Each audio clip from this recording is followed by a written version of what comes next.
Star powers, gadgets, and hypercharges. These are the core abilities of every brawler in Brawl Stars. Some of them are, or have been, absolutely game-breaking, while others, yeah, there's been some duds in there too. Today I'm going to give you the top 10 worst and best abilities that have ever existed in Brawl Stars. And who better to start this off with than everybody's favorite starter brawler, Shelly.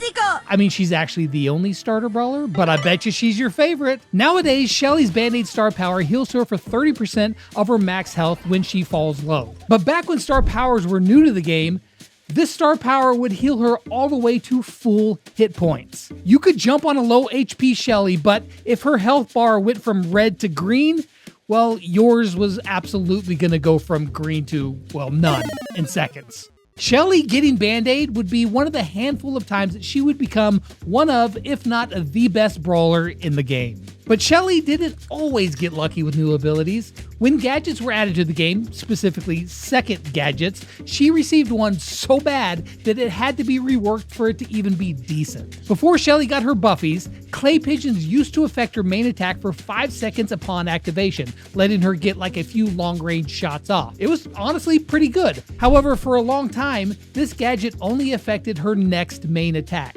In other words, this gadget turned Shelly into like a Temu version of a sniper, but for only one shot. Now, to be fair, the best use was probably to use this to get max damage from a little further away than on somebody's toes, but not many people used it like that. They were trying to be a sniper. But I mean, hey, clay pigeons is good now, so I can't complain. But if you want to hear me complain, well, allow me to complain about 8-Bit, because if you think this walking arcade machine is broken now thanks to his new buffies, you most likely weren't around back when one of, if not the most broken star power to ever exist in the game was released. Hey, Derek, hey, guess what?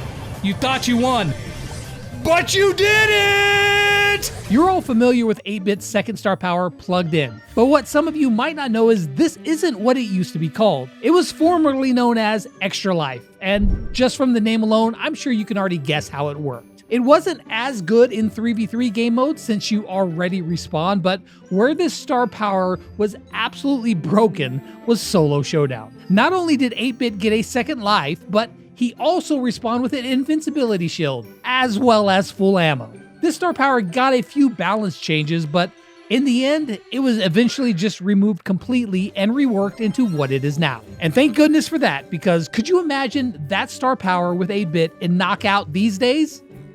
Yeah, I don't like the thought of that either. You know what else I don't like?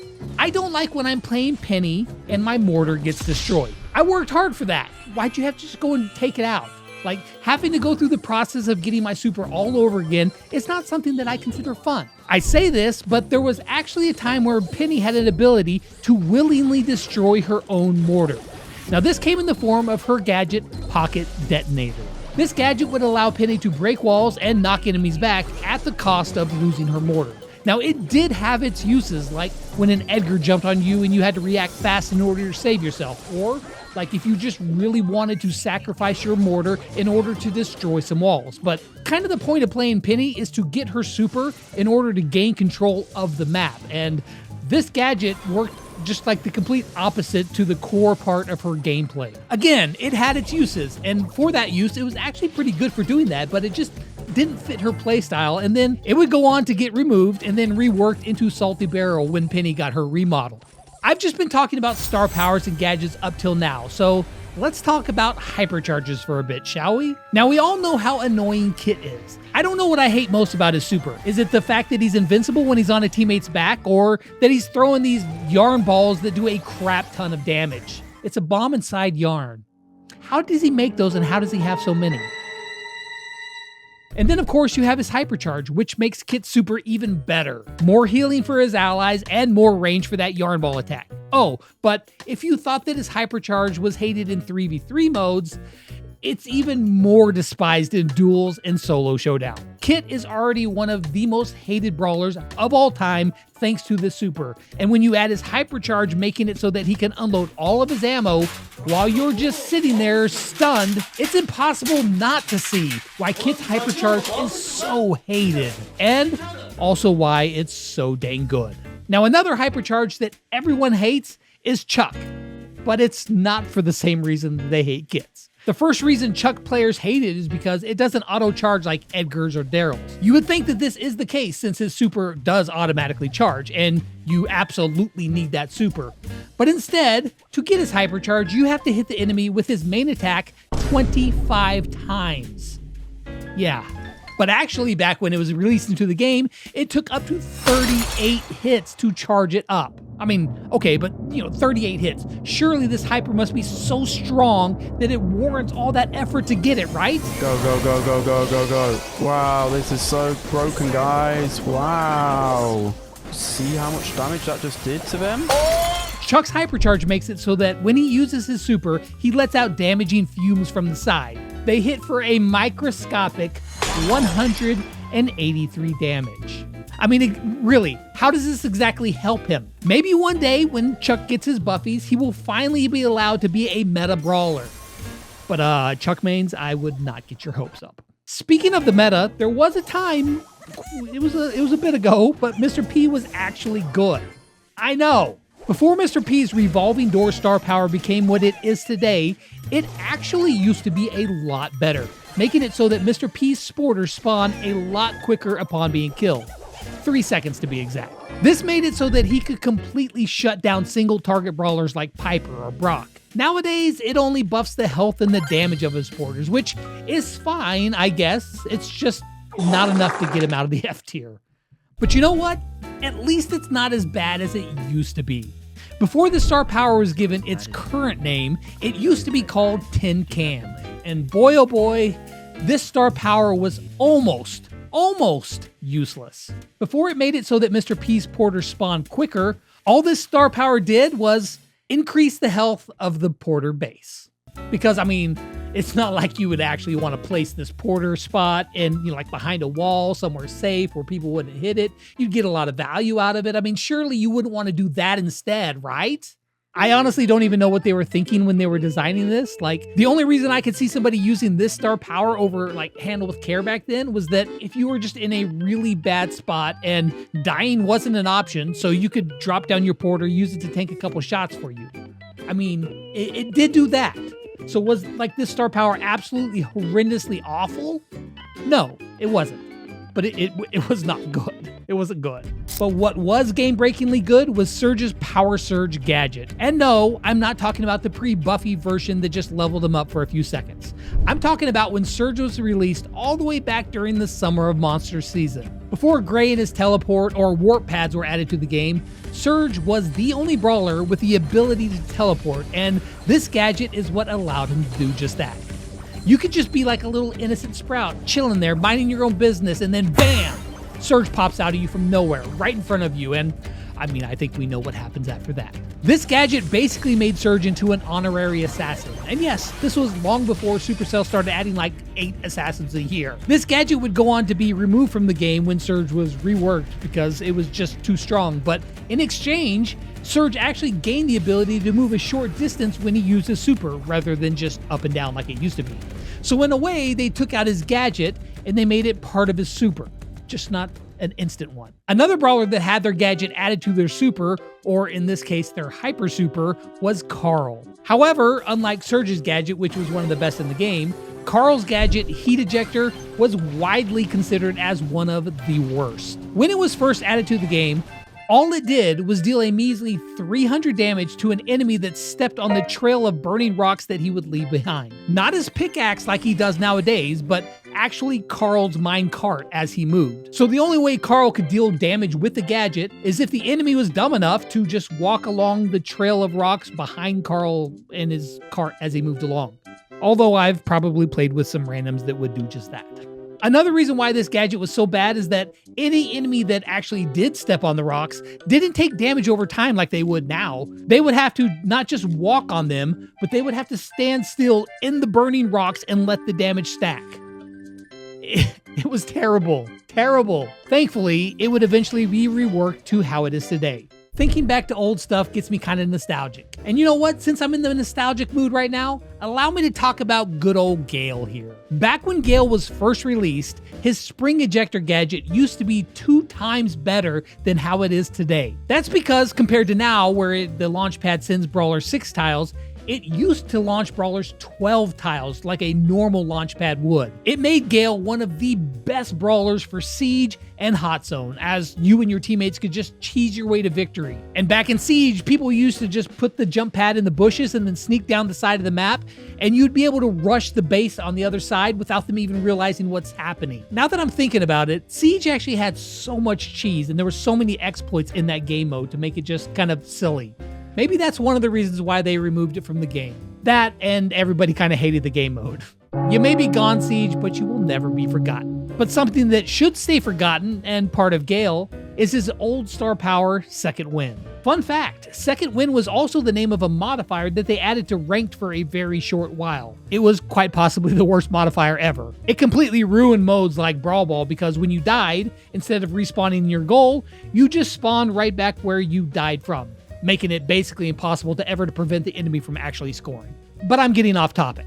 Before this star power was renamed and reworked into Freezing Snow, Second Wind made it so that any ally caught in Gale's super would receive a 20% speed boost for 2 seconds. Now, I don't know about you guys, but if I had to choose between using my super on my enemies or my teammates, I'm going to use it on my enemies like 100% of the time. The main purpose of Gale's super is to push enemies away from him, and so he can keep his distance, be safe, and do his thing.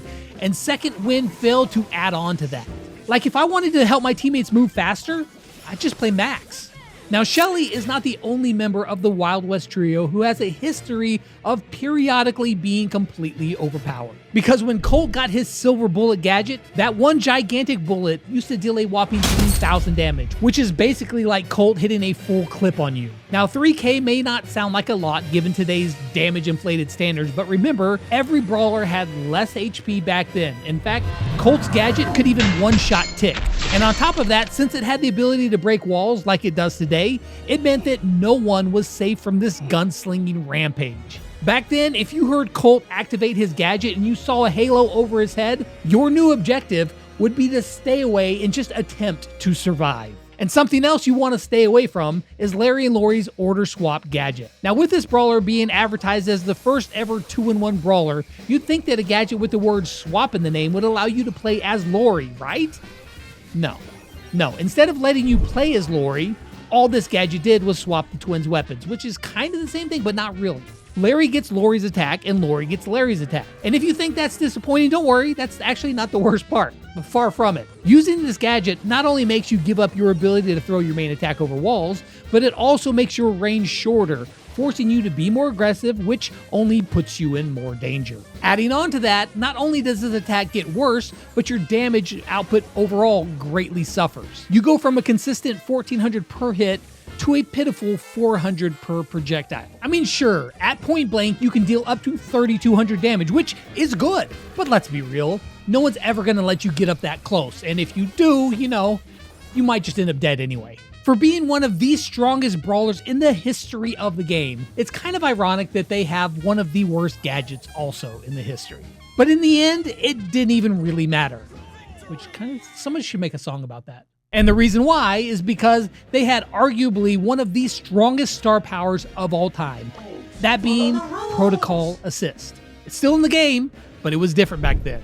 Nowadays, it only works when Larry attacks another brawler. But back when the Larry-Lori apocalypse was in full swing, this star power worked on everything, which included the heist safe. You would see teams consisting of entirely just these two in heist, and it would become a full base race bloodbath as whichever one was able to get to the enemy safe with their super first was basically the winner. It was just GG for the opposite side. And these twins were also OP thanks to their other star power, Order Protect, which made it so that Lori absorbed 100% of the damage that Larry took. And to top that off, they also had their other gadget, Order Fall Back, which used to heal them for 33% instead of 25% like it does now. But if you were to ask me which of all these abilities were deserving of being on this list up this high, I'd have to give it to Protocol Assist. It was absolutely cracked and would crack the safe. There are some gadgets that don't get used too often. some gadgets that are clearly superior, but in this case, we have a gadget that was so horrible, it should have never made it into the game in the first place. I'm talking about RT's inline gadget. With this gadget, RT fired a little laser between his upper and lower halves. It slowed somebody and dealt a meager 500 damage, as well as you could only use it if there was somebody already marked on the field. There was basically zero situations where this gadget was even mediocre. Forget great, good, or heck, even usable. It was pathetic and probably the worst and most useless gadget that has ever been created. Like, I would have loved to have known what the devs were envisioning like as a use case in their mind when they cooked this one up. Like, truly, this was utter hot garbage. Even Ash wouldn't want a piece of this filth. And honestly, I could have and maybe should have put this even higher because it's just that bad. But because it was only a gadget, and because it no longer exists, it finds itself at number 3. Okay, so now back to the Hypercharges. Some Hypercharges in this game are really, really strong, but very few can claim that they are so strong that even after nerfs, multiple nerfs, they're still one of the best in the game. One of these, I would have to say, is Chester's Hypercharge. You guys, you know this one. It takes 3 of Chester's 5 supers and combines them into one. So like if you need to destroy walls but don't have access to Candy Popper, his Hypercharge is there. If you need to slow somebody down and get some area denial, yep, his Hypercharge is there for that too. What, you need to prevent an enemy from healing? You know the button you need to press. But the best part about this Hyper Super is that it has an insanely fast recharge rate, making it so that if you just land it and hit a shot, you're gonna get 2 supers within like 5 seconds. 2 of these Hypercharge supers in just like a few seconds. That's essentially a Chester team-wiping, game-winning nuclear bomb.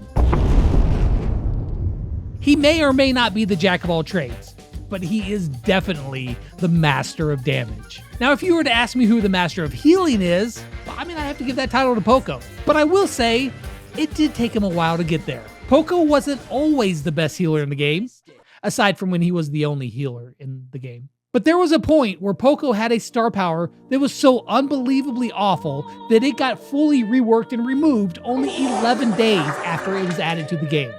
11 days, that's all it lasted. This star power was called Swan Song. The way that this star power worked was that in order for it to take effect, Poco had to die so that he could heal his teammates for 1,000 hit points. And to get that 1,000 hit points, you had to be relatively close by. So, like if Poco was far away when he died, well, it just made that star power completely useless. And even if he did manage to die by them and heal them, then he can't really help his teammates anymore if he's dead. So, wait, he's a skeleton. He's always kind of dead. So before I get to the very best and worst abilities of all time, I wanted to give some honorable and dishonorable mentions. Our first honorable mention goes to Fang's Fresh Kicks star power. Now, remember when I was talking about Larry and Laurie's Protocol Assist star power earlier in the video? This star power was that, but instead of reloading ammo upon attacking everything, it would fully recharge Fang's super when he killed almost anything, be it enemy brawlers, spawnables like Mr. P's Porter. It also used to fully recharge Fang's Hypercharge upon getting a kill, making him one of the 2 culprits behind Supercell's making Hypercharges no longer get their extended duration. Edgar was the other one. Our last honorable mention goes to Draco's Fire and Flames Hypercharge. Draco's super was already pretty good, granting him damage reduction, speed boost, and a better main attack. Like, they could have easily made it so that his Hypercharge just like improved the stats or buffs or made it just last a little bit longer, but no. They went completely above and beyond and they cranked it all the way up to 11.